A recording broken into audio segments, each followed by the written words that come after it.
Hola, bienvenidos a este nuevo encuentro Real Marte, Procesos para la Transformación Personal. Y el tema que les traigo el día de hoy tiene que ver con lo que llamamos ego, con lo que muchas veces no nos deja trascender y alcanzar esa tranquilidad o esa paz que tanto anhelamos. Encontrar definiciones exactas sobre el ego pues se vuelve complejo. Hay unas miradas psicoanalíticas, otras miradas desde el humanismo, otras miradas desde la Real Academia de la Lengua, otras miradas a nivel espiritual. eh, donde nos hablan del ego como una, digámoslo así, una autovaloración o el mismo yo y la manera en que nos percibimos en un entorno o lo que los invito a que hagamos en esta, yo puedo mirar todas las connotaciones que tiene el ego, los significados, ¿cierto? Pero pues ustedes bien saben muchas veces en qué circunstancias hablamos de esta palabra del ego, ¿cierto? Hay muchas explicaciones, pero es mejor pensarlo, reflexionarlo y hablar de cómo desintegrarlo, que es mi trabajo realmente.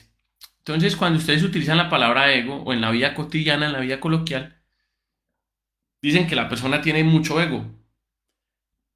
Es decir, que esa persona se superpone ante los demás y la valoración de sí mismo, de él, está por encima de los demás.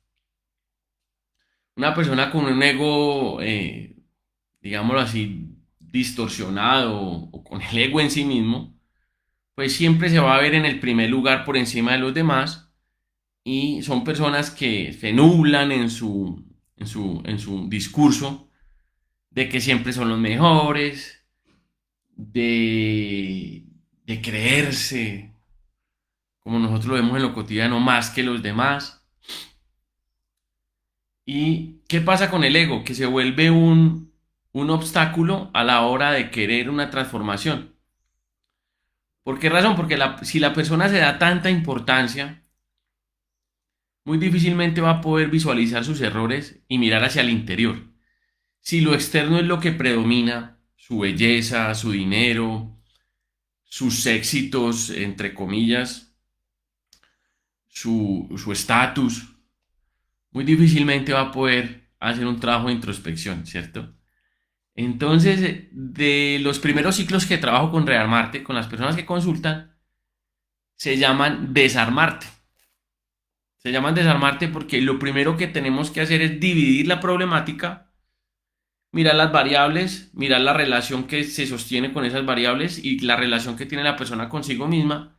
Y en esa desintegración, en ese proceso de desarmarte, pues tenemos que empezar a desintegrar esas creencias o esa forma de pensar que no contribuye con el cambio. Una manera de pensar esto es, por ejemplo, analicen ustedes y reflexionen es lo que uno piensa de los demás, ¿sí? Lo que pensamos del otro. Si sus pensamientos para usted sentirse bien están relacionados con opacar al otro, eso es parte de su ego, el egocentrismo. Es decir, muchas personas utilizan opacar al otro, el discurso del otro, la labor del otro, para ellos enaltecerse. Entonces eso es una mala práctica y tiene que ver con el ego, ¿cierto? No reconocer el esfuerzo de los demás tiene que ver con el ego. Desvalorar al otro, colocarnos siempre en el lugar de los mejores, en una relación vertical. La relación vertical viene así, ¿no? El uno está arriba, como en el capitalismo, uno está arriba, el otro está abajo y el que está más abajo, ¿sí? ¿Qué buscamos en una relación de ayuda, en una relación psicoterapéutica y en la relación que construyo yo con mis pacientes en Real Marte? Una relación horizontal. La relación horizontal no me coloca a mí en el lugar del pedestal, ni al paciente en el lugar de paciente. Yo lo miro más como un impaciente, una persona que está buscando una orientación, y como un cliente, porque realmente yo no busco que la persona se quede en el lugar de la enfermedad, sino que busquemos una solución a través de una metodología, ¿cierto? De la metodología que yo trabajo y pueda generar un cambio. Pero ¿qué pasa cuando el ego el ego, no le permite ver más allá de la problemática. He tenido la oportunidad de atender personas que sin haber consultado ya están hablando mal de los psicólogos o han ido a 2 o 3 psicólogos de la EPS casualmente, que vuelvo y les digo, ellos no trabajan procesos personales, ellos están en un programa de promoción y prevención que tiene que ver con consumo, con suicidio, con sustancias como para mitigar, porque es mucha la gente que consulta. Entonces, tienen una experiencia, quieren que en un momento dado le solucionen su problema en 15 minutos, un problema que han construido por más de 5, 10 o 20 años, y en la medida en que no le solucione rápido, entonces no sirven, ¿sí? Entonces, o sea, quedarnos hablando de la problemática sería disponer de esto 10 horas, 20 horas, semanas, y de ahí no vamos a salir.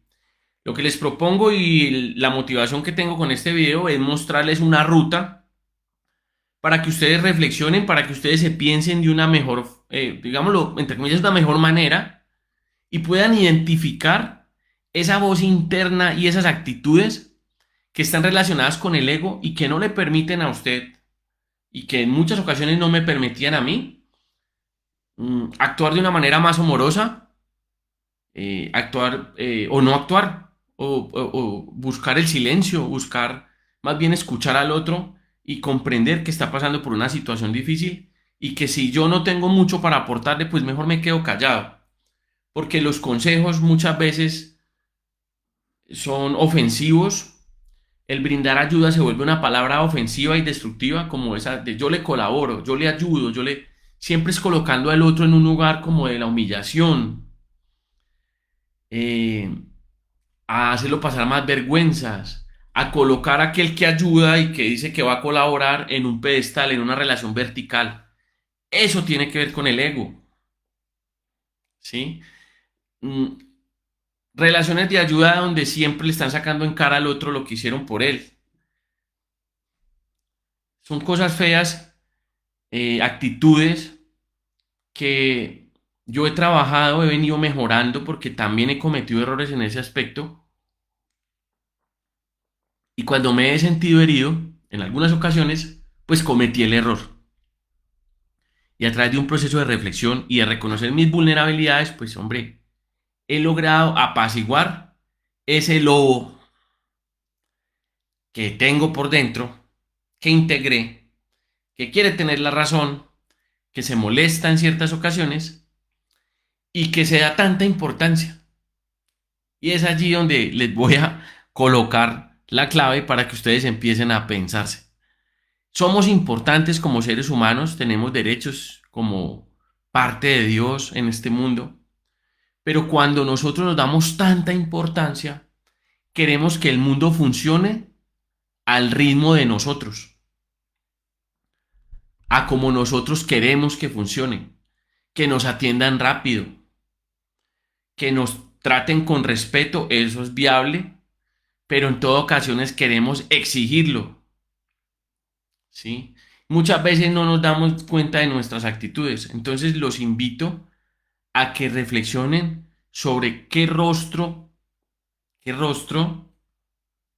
comparten con los demás, qué actitudes, qué gesticulación, porque así muchas personas no conozcan el tema de la corporalidad y de la expresión corporal. Hay expresiones que son muy básicas y muy comunes y son universales. Por ejemplo, el desprecio. Usted quiere identificar el desprecio en una persona, normalmente una persona va a despreciar un discurso, despreciarlo a usted, va a hacer esto.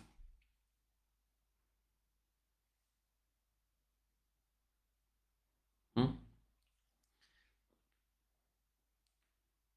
Va a tensionar acá, va a sentir desprecio, asco, aversión. ¿Por qué comento esto? Porque no muchas veces es lo que hablamos, sino cómo gesticulamos, cómo la prepotencia a la hora de dirigirnos a otros hace que otro se sienta afligido. Ahora, no podemos andar, pienso yo, comparto el pensamiento, a toda hora como borregos, agachando la cabeza y sin querer ofender a nadie, porque de por sí en Latinoamérica, en estos países, no sé en nosotros, tendré la oportunidad de visitarlos en algún momento. Todo el mundo se ofende por todo. Pero la invitación es a ser conscientes y empezar desde nuestro templo, el de nuestra casa, el de nuestras actitudes, para poder determinar en qué momento estamos actuando de una manera prepotente, egocentrista, o sea, que va hacia el mismo punto, todo tiene que ver conmigo y el resto no importa. Y es ahí donde se vuelve una relación vertical. Entonces todos merecemos respeto y en la medida en que yo empiezo a apaciguar ese lobo que tengo por dentro, ese demonio que usted tiene por dentro, esas ganas de querer tener la razón, esas ganas de querer discutir, esas ganas de, ese deseo de que nadie pase por encima de usted, pues están los argumentos, pero hay algo que, por ejemplo, un complejo de inferioridad siempre está relacionado también con un complejo o un complejo de superioridad con un complejo de inferioridad. Cuando hay carencia en esas personas que se creen tanto, que, que, que, que sacan las alas más que los demás, detrás de todo envalentonado y detrás de toda persona que se muestra agresiva, que se muestra más prepotente, que se muestra más importante, pues se esconde un miedo. Y detrás de esa superioridad hay un complejo de inferioridad. ¿Sí? Esto es estudio, o sea, eso está comprobado. Hay estudios, no es mi opinión, es un tema que abordamos en psicología, ¿cierto? ¿Qué les ofrezco yo como herramienta para desintegrar el ego? Desintegrarlo sería desintegrarnos nosotros. Es una forma que utilizo de hablar para poder comprender al punto al que quiero llegar. Deje de darse tanta importancia, en el buen sentido de la palabra, que a todo el mundo tiene que correrle, que a todo el mundo tiene que comportarse como usted quiere, que a todo o sea, yo y el resto entonces renuncie. La renuncia es la palabra clave acá. Renuncia a tener la razón. Escuche. No tiene que estar de acuerdo con los demás, pero es mejor escuchar y mirar la soberbia en el otro y analizar qué tanta soberbia hay en nosotros, porque esta es la palabra para también identificar esto. No solo en las instituciones, personas que han estudiado, que tienen, o sea, yo conocí muchas personas soberbias, sino en las instituciones religiosas, en las instituciones académicas, en el ambiente laboral, en la cotidianidad. Siempre está la soberbia. Y en la medida en que nosotros no apaciguemos esa soberbia, vamos a querer buscar culpables. Vamos a buscar argumentos para pelear con el otro, sean políticos, sean religiosos, sean de alguna otra índole. Y nos vamos a convertir en personas viscerales que son gobernadas por su ego, por lo que creen que son. Recuerden que, bueno, recuerden, no les comento, nosotros no somos lo que pensamos que somos. Ahí hay un pensamiento, un juicio de valor. Hay gente que dice es que yo soy muy bueno. ¿Para qué? Otros dicen, no, es que yo soy pésimo. ¿En qué circunstancias? Yo soy agresivo. ¿En qué circunstancias? Yo soy muy amoroso. ¿En qué circunstancias? ¿En qué proporción? La insustancialidad del alma de nosotros es lo que nos permite mirar diferentes posibilidades. Lo mismo el vacío. Cuando ya, por ejemplo, este vaso, yo me tomé el agua que había dentro, el vacío permite que ingrese nueva información, que ingresen otros líquidos, que ingresen otras cosas. Desintegrar el ego es vaciarse, buscar el vacío, desimbolizar todo lo que se conoce, dejar de tener la razón en todo, escuchar, reaprender. Miren todas las palabras que hay, es que realmente hay muchos conceptos para abordar a profundidad. Entonces, para terminar este video y englobar lo que quería compartirles, desintegrar el ego es una tarea de todos los días. No es algo que se haga así y ya. Todos los días nos llenamos de tolerancia, de amor, de comprensión, de reflexión. Como todo, al igual que yo, pues uno se equivoca. Yo me equivoco en muchas ocasiones. Reflexiono, trato de hacerlo mejor el otro día, hago cosas mejor. Dispongo un tiempo para reflexionar, para utilizar palabras positivas, para pensar de manera positiva, para analizar las diferentes situaciones, para estar en silencio, para orar, muy importante la oración, para dar gracias y desocupo y no cargo con lo del día anterior, porque el ego empieza a nutrirse. Lecturas que son nocivas, gente que lee sobre el poder, tener la razón, tener la... ¿Qué discursos adoptamos a nuestra vida? Si son discursos de amor, de comprensión, o de egocentrismo, de ser mejor que otros. La conquista no es con el otro, la conquista es personal. Cierro con esta frase y espero les sirva de algo. Los invito a mi página www.realmarte.com. Mi nombre es David Andrés Fernández Vallejo y trabajo como psicoterapeuta integrativo. Mi plan de trabajo se llama Realmarte y lo que hago es dedicarme a orientar personas hacia la transformación personal. Utilicen el orden, el tiempo y la energía para materializar sus propósitos. Les deseo un bonito resto de día y nos vemos la próxima. Chao, chao.